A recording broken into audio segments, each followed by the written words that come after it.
Le christianisme est-il la religion des Blancs? Depuis quelque temps maintenant, si vous êtes habitué aux réseaux sociaux, vous avez certainement entendu ce genre d'affirmation qui vise à faire sortir tous les Africains chrétiens de la spiritualité chrétienne en leur faisant croire que le christianisme est occidental et que les Africains ne doivent pas adorer un Jésus blanc. Nous avons décidé de faire quelques recherches, d'analyser de près les idées émises contre le christianisme et de donner notre avis à la lumière de la science et de l'histoire. Nous allons donc répondre à quelques idées populaires qui pilulent sur les réseaux sociaux.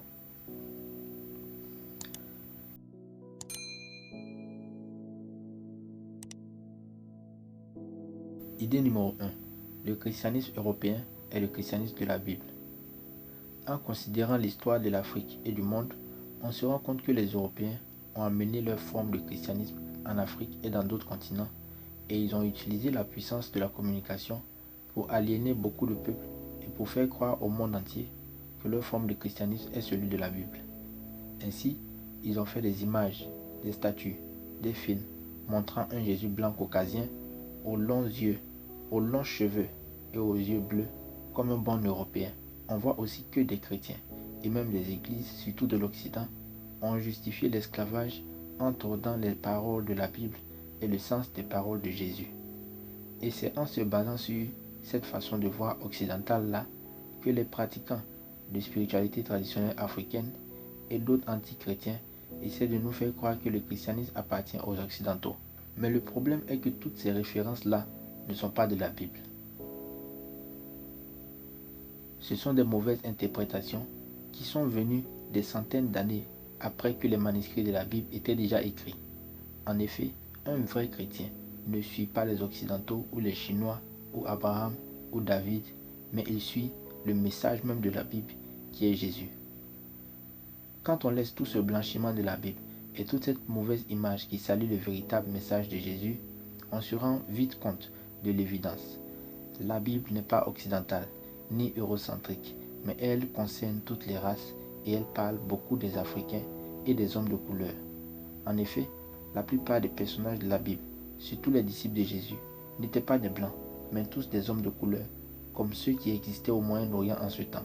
Même lorsque l'apôtre Jean a vu Jésus dans le livre d'Apocalypse, il a décrit les pieds de Jésus comme étant semblables à de l'airain ardent, c'est-à-dire du bronze brûlé. Si vous recherchez sur Google Images la couleur de l'airain ardent, vous verrez que c'est du marron. Les scientifiques ont aussi essayé de reconstituer l'image de Jésus et voilà ce que ça donne. Ça ne ressemble pas du tout à un Européen. Quand les filles de Madian ont vu Moïse, elles ont pensé que c'était un Égyptien. Or, on sait que les Égyptiens étaient des hommes de couleur. Quand les frères de Joseph l'ont vu en Égypte, ils ne l'ont pas reconnu. Genèse 42, verset 8. Si Joseph était un blanc, ses frères se seraient au moins demandé de quel pays il était. Cela montre que Joseph était un homme de couleur, tout comme les Égyptiens. Il y avait plusieurs Africains présents à Jérusalem le jour de la Pentecôte. Des Égyptiens, des Libyens, etc. La Bible dit que certains d'entre eux étaient des Juifs venant de ces localités, mais d'autres, par contre, étaient des convertis au judaïsme. Acte 2, verset 9. En conclusion, on voit bien que si nous voulons connaître la vérité, nous devons faire la différence entre les films Hollywood, les images et dessins que nous voyons, et ce que la Bible nous dit vraiment. Car en réalité, un vrai chrétien ne suit ni un pasteur, ni un pape, encore moins un empereur romain, mais Jésus lui-même. Idée numéro 2. Le christianisme est un mythe créé pour oppresser les hommes de couleur. Selon cette fausse idée qui circule sur les réseaux sociaux de nos jours, l'histoire de Jésus, sa vie, sa résurrection, sa mort, ses enseignements, tout cela a été fabriqué dans le but d'endormir les Africains. Cette hypothèse s'appuie sur la citation de Karl Marx, « La religion est l'opium du peuple ».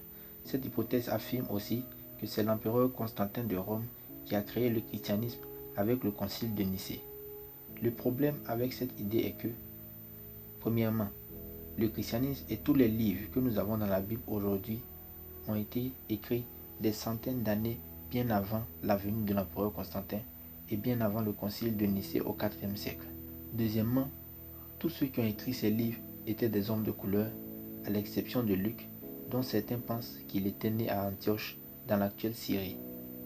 Troisièmement, le livre d'Actes nous parle aussi de l'Éthiopien qui est devenu chrétien déjà au 1er siècle, ainsi que tous ces Africains qui étaient parmi la foule présente à Jérusalem le jour de la Pentecôte et dont 3000 se sont convertis au christianisme. Ainsi, nous pouvons conclure que le christianisme n'est pas un mythe créé pour oppresser les hommes de couleur, puisqu'il existait déjà avant même que les colons le l'aient emmené en Afrique, et puisque les Africains l'avaient déjà accepté comme leur spiritualité. Idée numéro 3. Les Africains ont été manipulés par le christianisme pour accepter sans résistance leur oppression par les Blancs. Encore une fois, cette thèse ne passe pas le test de l'histoire. En effet, la réalité est que le christianisme vrai a plutôt encouragé les Noirs qui l'ont vraiment connu à lutter contre l'injustice. La preuve est que les Occidentaux ont donné aux esclaves des Bibles qui étaient différentes de la Bible que nous avons. Ils ont enlevé plusieurs passages de la Bible qui pourraient éveiller la conscience des Noirs. Si vous faites des recherches sur la Bible des esclaves, appelée en anglais The Slave Bible, vous vous rendrez compte que c'est une Bible qui manque de plusieurs passages qui pouvaient éveiller la conscience des Noirs et les conduire à se révolter contre l'esclavage auquel ils étaient réduits. Ces 100 dernières années, la plupart des panafricains et des héros qui ont lutté contre l'impérialisme occidental et pour la race noire étaient des chrétiens. Martin Luther King, Jesse Jackson, Laurent Gbagbo, Patrice Lumumba, Thomas Sankara, Nelson Mandela, Jerry Rawlings, Kwame Nkrumah, etc. Il y avait aussi des musulmans comme Muammar Kadhafi, Malcolm X, Louis Farrakhan, Ahmed Sékou Touré, etc. Les Occidentaux ont essayé de tordre le message de la Bible pour nous faire croire que les Noirs étaient maudits par Dieu et que notre esclavage était normal. Mais cela était faux. Et les Noirs qui ont réellement compris le christianisme le savaient. La preuve, Frédéric Douglass, qui était un esclave chrétien, a dit « J'aime le christianisme pur, impartial et pacifique de Christ. Je hais le christianisme de cette terre qui est corrompu, esclavagiste, frappant les femmes, hypocrite et non neutre. » Tous ces chrétiens noirs, tels que Martin Luther King, Harriet Tubman, etc., ont été encouragés par le véritable message de Jésus pour lutter contre l'injustice et pour les droits des Noirs. Vous voyez donc que toutes ces accusations ne sont que des mythes créés par les colons pour salir la véritable image de Jésus et de son message, et ces mythes sont utilisés par les anti-chrétiens modernes pour salir la véritable image de Jésus et empêcher plusieurs de venir à Christ. Mais un véritable enfant de Dieu ne devrait pas tomber dans ce piège. N'oubliez pas de vous abonner et de partager la vidéo.